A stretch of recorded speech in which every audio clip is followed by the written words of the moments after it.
அமைப்பு செயலாளர் அருமை சகோதரர் பழனி ஃபாரூக் அவர்கள் அஸ்ஸாம் முதலமைச்சர் குறித்த தீர்மானம் இது. அளவற்ற அருளாளனும் நிகரில்லா அன்புடையோனுமாகிய எல்லாம் வல்ல ஏக இறைவனை போற்றி புகழ்ந்து துவங்குகிறேன். தீர்மானம் 10. அஸ்ஸாம் முதல்வர் ஹிமந்தா பிஸ்வா சர்மாவுக்கு கண்டனம். அஸ்ஸாம் மாநில பாஜக அரசின் முதலமைச்சர் ஹிமந்தா பிஸ்வா சர்மா இந்திய அரசமைப்பு சட்டத்தை காலில் போட்டு மிதித்துவிட்டு கொலைவெறி பிடித்த மனநோயாளி போல நடந்து வருவதற்கு இப்பொதுக்குழு வன்மையான கண்டனத்தை தெரிவிக்கிறது.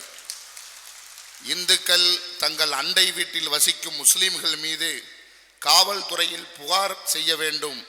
ரிக்ஷா தொழிலாளி முஸ்லிம் என்றால் 5 ரூபாய்க்கு பதில் 4 ரூபாய் தான் கொடுக்க வேண்டும் என்றெல்லாம் முதலமைச்சர் பதவிக்கு சற்றும் பொருந்தாத அற்பத்தனமான அருவருப்பான பேச்சுக்களை பேசி வந்த அஸ்ஸாம் மாநில பாஜக முதல்வர் அண்மையில் முஸ்லிம்களை தானே துப்பாக்கியால் சுட்டு இனப்படுகொலை செய்வது போல காணொளியும் வெளியிட்டது இந்த நாட்டையே அதிர வைத்துள்ளது.